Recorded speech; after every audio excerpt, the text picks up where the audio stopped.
ஒரு சின்ன உதாரணம் சொல்றேன். ஒரு 6 மாத குழந்தை தாயினுடைய பார்வையிலேயே இருக்கிறது. எப்போதும் தாய் கண் முன்னாடியே வச்சிருக்கா. சமையல் பண்ணாலும் புள்ள பக்கத்திலே இருக்கு. எந்த சின்ன சின்ன வேலைகள் செஞ்சாலும் பிள்ளைய கையிலே வச்சிருக்கிறா. இந்த 6 மாத குழந்தை பக்கத்தில் இருக்கிற தருணத்தில் அந்த தாய் அந்த குழந்தையை கண்ட்ரோல் பண்ணிக்கிட்டே இருக்கான்.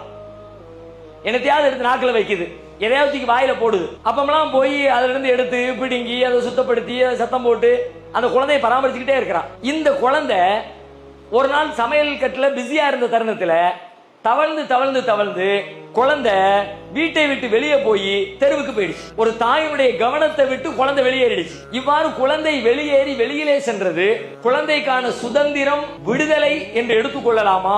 குழந்தை அறியாமல் தனக்கான ஆபத்தை தேடிக்கொள்கிறது என்று எடுத்துக்கொள்ளலாமா? அதுக்கு தெரியாது. வெளியே போனா என்ன வேணாலும் நடக்கலாம். வாசலுக்கு போனோம்னா வாசல் படிக்கு பக்கத்தில் இருக்கிற சாக்கடையில கூட விழுந்துடலாம். தன்னை தானே காப்பாற்றிக் கொள்ளக்கூடிய ஆற்றலோ அறிவோ அந்த குழந்தைக்கு இல்லை. அந்த நிலைக்கு வருகிற வரைக்கும் தாயின் அரவணைப்பு, தாயின் பார்வை, தாயின் தொடர்பு குழந்தைக்கு ரொம்ப அவசியமானது. ஆனா ஒரு குழந்தை தாயின் வரும்பொழுது ஒரு 4-5 வருஷத்துக்கு பிறகு ஒரு புள்ள தனிச்சு நின்ற முடியும். அது போலதான் உலகத்தில் படைக்கப்பட்டிருக்கிற மனிதர்கள் எல்லா காலங்களிலும் அல்லாஹ்வுடைய பார்வையில, அல்லாஹ்வுடைய கண்காணிப்புல, அல்லாஹ்வுடைய தொடர்போட நாம இருக்கிற வரைக்கும் நாம அல்லாஹ்வுடைய பாதுகாப்பில் இருப்போம். ஒரு தாயின் பாதுகாப்பிலே இருப்பதுதான் குழந்தை. அந்த குழந்தைக்கு அது கேடு இல்ல, துன்பம் இல்ல, சுதந்திரத்தை பறிக்கல. அங்கிருந்து வெளியில போச்சுன்னா குழந்தைக்கு டேமேஜ் மாட்டிக்கும், எவனாவது தூக்கிட்டு போயிருவான். அப்ப அதுக்கு பாதுகாப்பு அம்மாவுடைய அரவணைப்புல இருக்கிறது.